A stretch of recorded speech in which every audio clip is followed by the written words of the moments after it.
Si votre rêve est de vivre du côté des États-Unis un jour, là, vous êtes au bon endroit. Car ici, nous apprenons comment l'homme peut arriver à gagner de l'argent sur l'Internet.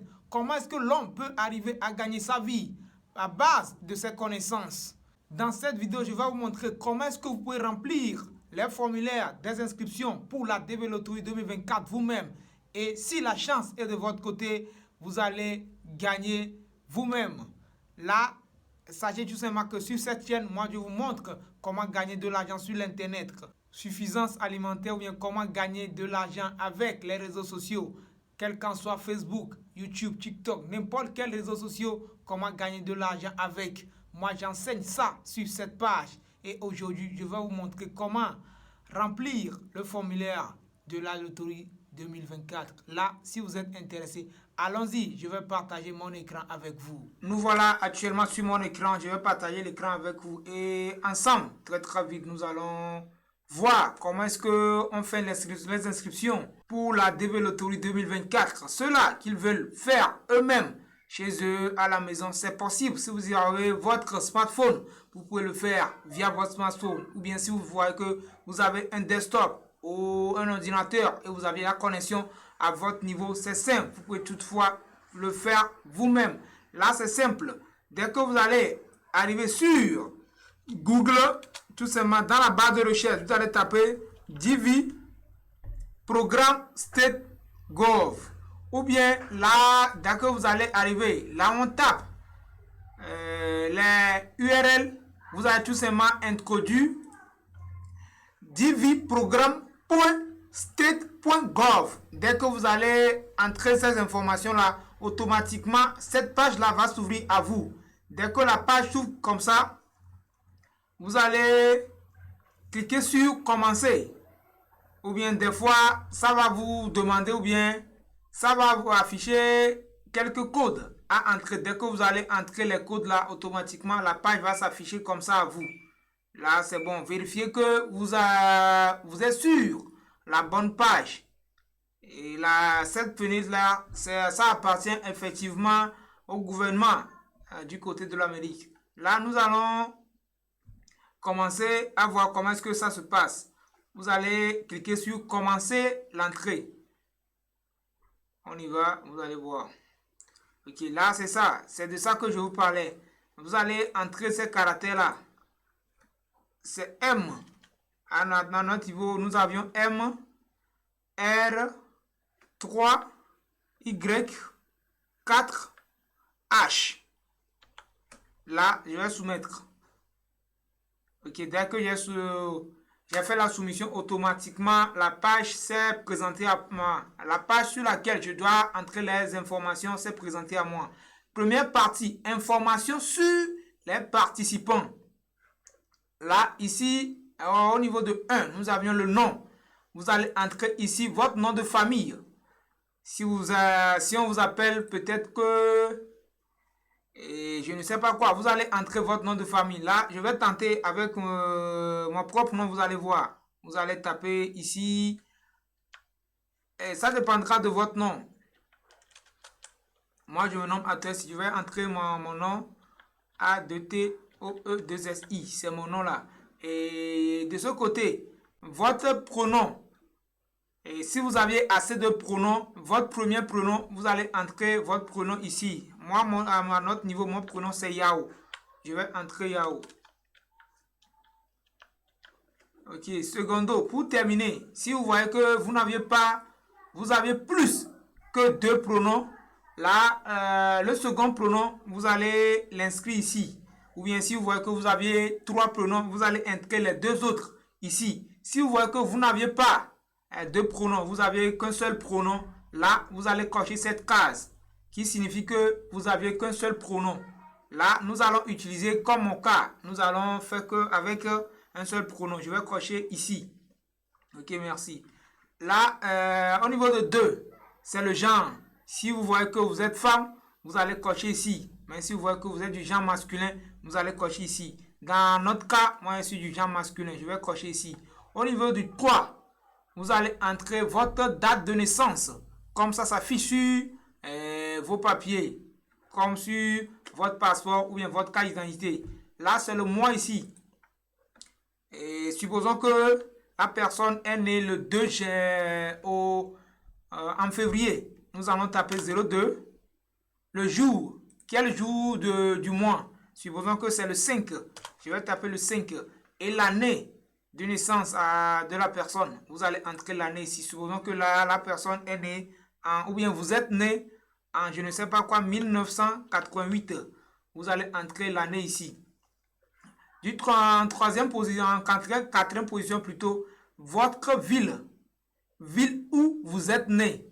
Là, si vous voyez sur la naissance, dans la ville que vous êtes né, ça se figure sur votre bulletin de naissance ou bien votre carte d'identité, ça s'affiche là-bas. Vous allez entrer votre ville ici. Supposons que moi, je suis né à Lomé. Je vais entrer Lomé. Je vais entrer Lomé.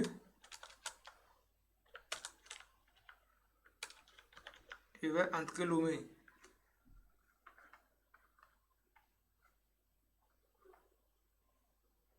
Si vous voyez que vous ne connaissez pas votre lieu de naissance, vous allez cocher ici. Lieu de naissance inconnu. Si vous voyez que vous n'aviez pas l'information là, ou vous n'aviez pas l'information sur votre lieu de naissance, c'est simple. Vous allez cocher ici, qui signifie que vous ne maîtrisez pas votre lieu de naissance. Ok. Là, le pays dans lequel vous êtes né.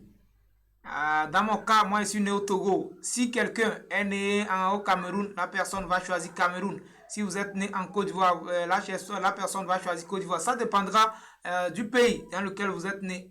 Mais faites tout pour que votre pays soit éligible à ce programme. Là, supposons que vous êtes né au Cameroun. Je vais commencer par écrire la lettre qui commence le pays. C'est Cameroun C. Dès que j'ai entré le C, ça va dire que je vais sionner dans les noms commençant par C. Vous voyez que Cameroun s'est affiché automatiquement. Là, dans mon cas, moi, je suis né au Togo. Je vais taper dans la barre de recherche ici T. Je vais taper dans la barre de recherche T. Une fois que j'ai entré T, les noms des pays commençant par T sont affichés. Je vais choisir ici Togo. Ok, merci. Ici, pays d'éligibilité au programme DV. Si vous voyez que vous-même, vous êtes né dans un pays qui n'est pas éligible à ce programme, mais votre père ou bien votre mère est né, oui, elle est, c'est ça, elle est dans un pays éligible et que vous-même, vous n'êtes pas né dans un pays éligible, vous allez cocher ici. Demandez votre éligibilité en fonction du pays où vous êtes né. Vous voyez? Si vous voyez que je vais expliquer ici encore. Si vous voyez que vous êtes né dans un pays éligible, vous-même vous êtes né dans un pays éligible, automatiquement vous allez choisir oui. Si vous voyez que vous êtes né dans un pays non éligible, mais vous voulez participer avec les informations de votre papa ou bien les informations de votre maman, vous allez cocher non et choisir le pays dans lequel votre maman ou bien votre papa est né, le pays d'éligibilité qui appartient à votre papa ou bien à votre maman. Vous allez cliquer ici non avant de choisir. Si vous voyez que vous-même vous êtes né dans un pays non éligible, si vous voyez que vous êtes né dans un pays éligible, automatiquement vous allez choisir oui. Et vous allez voir que ici, là où ils ont dit choisissez un pays, ça ne va plus travailler. Mais si vous voyez que vous êtes né dans un pays non éligible et que vous voulez postuler avec les informations de votre père ou bien de votre mère qui est né dans un pays éligible, vous allez cocher non, que vous-même vous n'êtes pas né dans un pays éligible, mais vous voulez utiliser les informations de votre papa ou bien les informations de votre maman.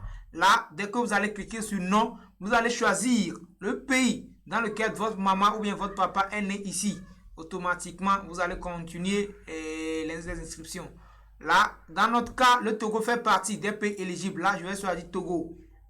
Là, au niveau du secteur, photographie du participant. Là, nous allons lire un tout petit peu ici pour voir, bien car la majeure partie se trouve ici.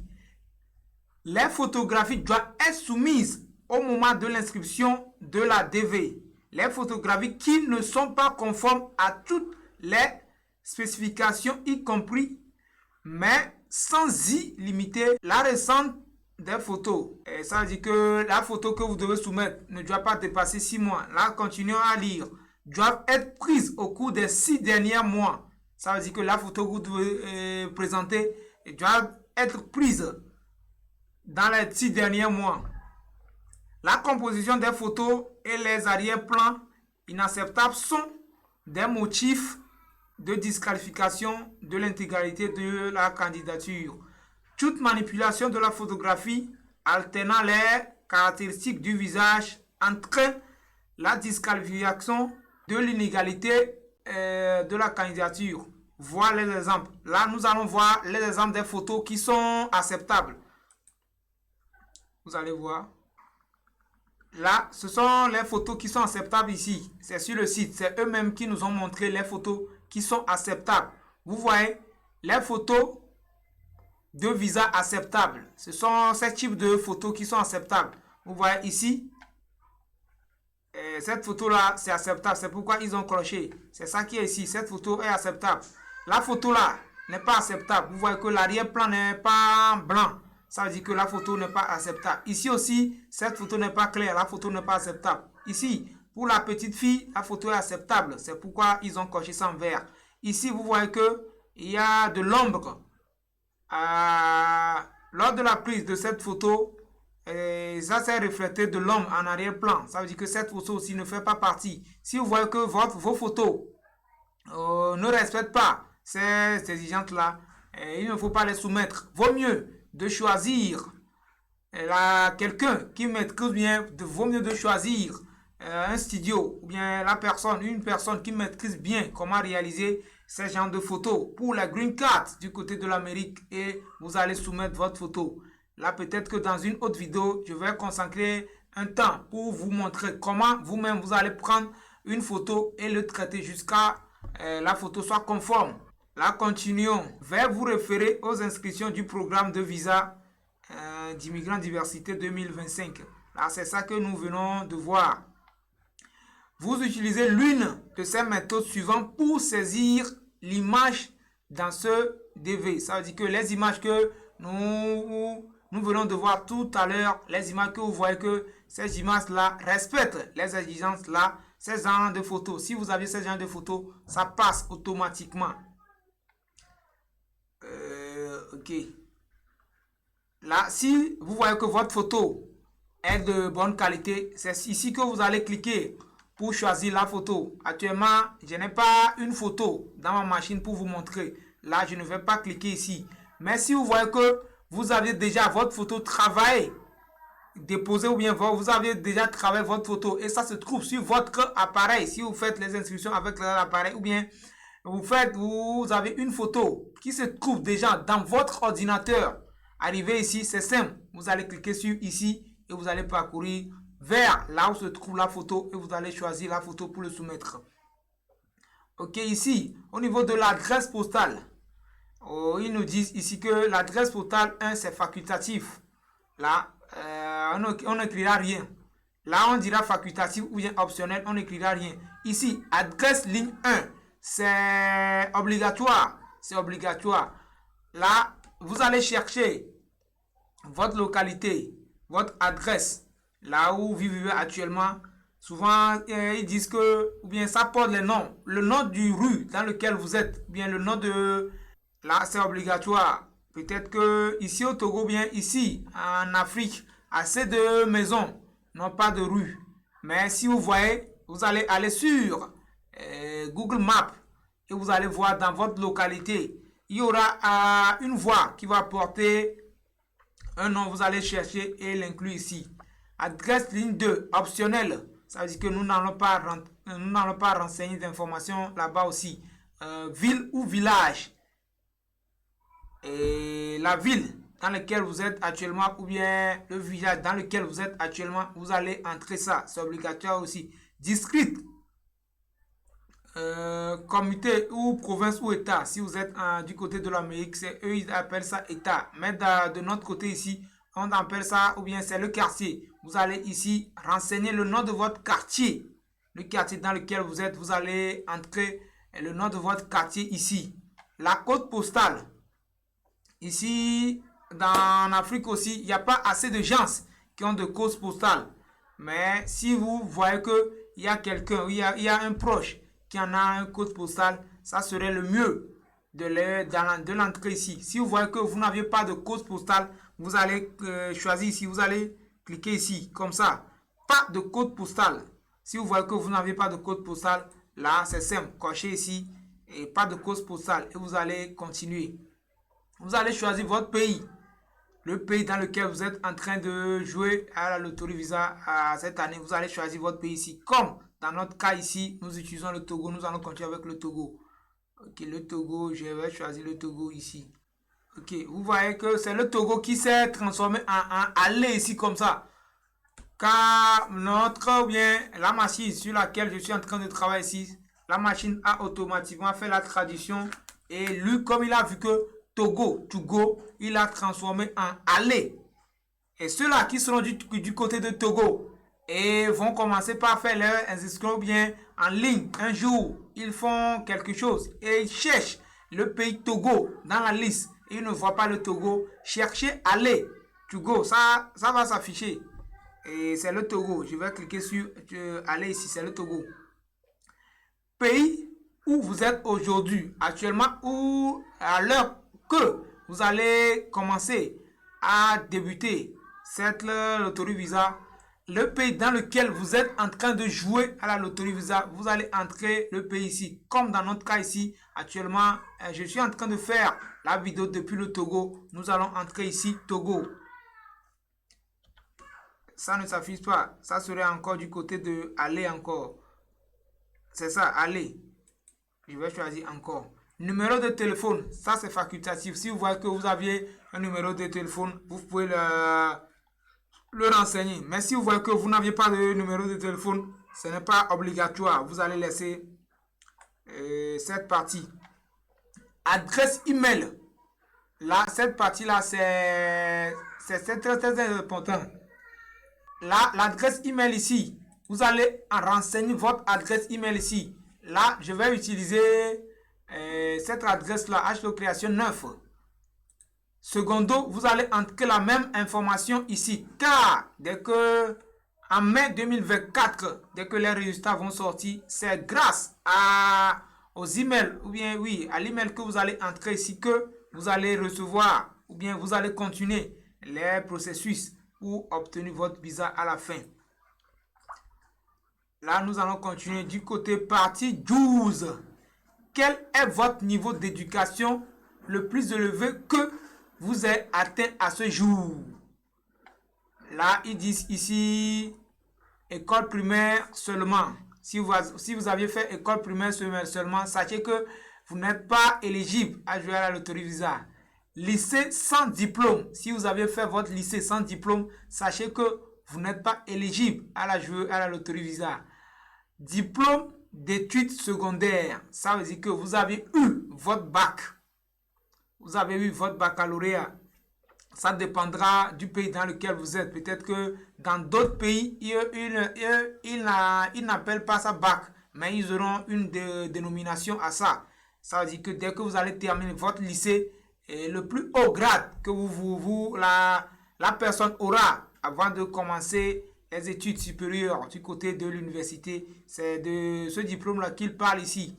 Ici, du côté du Togo, on appelle ça baccalauréat. Et du côté de la France aussi, eux aussi s'appellent ça baccalauréat. Et là, dès que toutes personnes qui ont leur baccalauréat sont éligibles à ce programme, à jouer à la loterie Visa. Là, si vous voyez que vous avez fait des écoles supérieures, peut-être qu'une personne a fait le BT, dès qu'il a terminé son BT, il a fait le BTS et continué son parcours, c'est dans ce cas ici. Mais sachez que dans leurs informations, ils nous disent que ceux-là qui ont fait les études supérieures ne sont pas éligibles. Là, c'est l'information qui s'affiche ici. Vous devez obtenir au minimum un diplôme d'études secondaires attestant l'achèvement d'un programme d'études complet.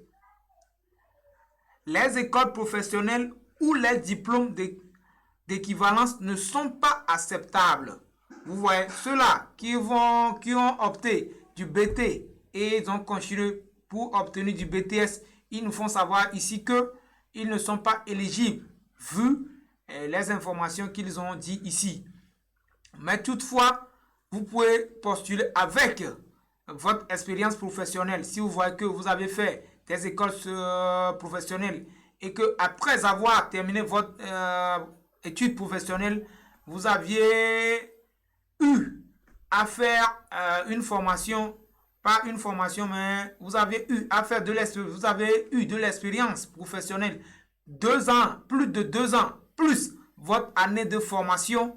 Ça veut dire que l'année de formation plus l'année de l'expérience professionnelle doit dépasser 4 ans. Dès que vous voyez que vous avez rempli les critères là, vous pouvez choisir école professionnelle pour continuer. Dès que vous saurez être ou bien lors des sélections, si vous êtes sélectionné, là, ils vont vous demander les diplômes plus les attestations montrant que effectivement vous avez terminé votre parcours professionnel et que vous avez eu plus de 2 ans d'expérience. Là, vous pouvez continuer. Mais si vous voyez que vous ne remplissez pas ces conditions, ne jouez pas à ça, car ça va vous rattraper devant. Là, disons, dans notre cas ici, moi de mon côté, j'ai commencé le master. Ça veut dire que je vais cliquer ici.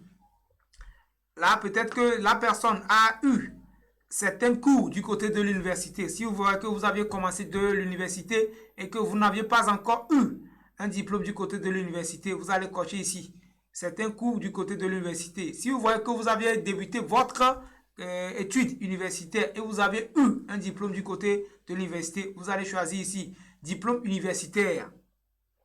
Quelques cours du niveau supérieur. Si vous voyez que vous avez commencé votre master, vous n'avez pas terminé votre master, vous allez cliquer ici quelques cours du niveau supérieur. Si vous voyez que vous avez eu votre master ou bien votre maîtrise, vous allez choisir ici.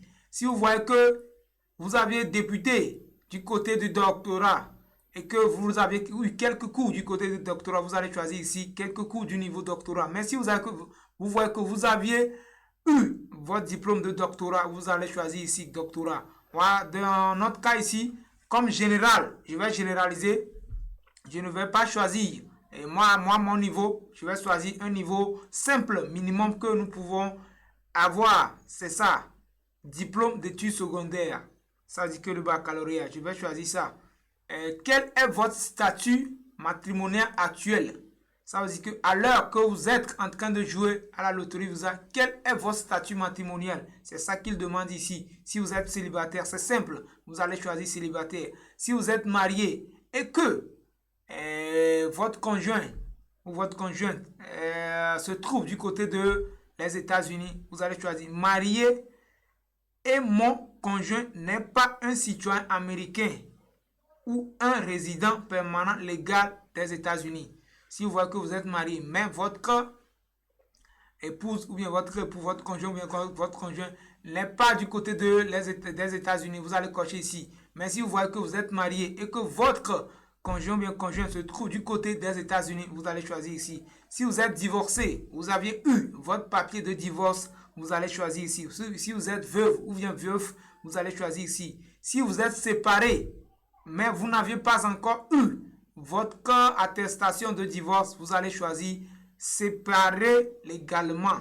Là, dès que vous allez terminer là-bas, vous allez cliquer ici, vous allez entrer le nombre d'enfants. Si vous voyez que vous avez choisi célibataire, du côté de nombre d'enfants, vous allez écrire 0.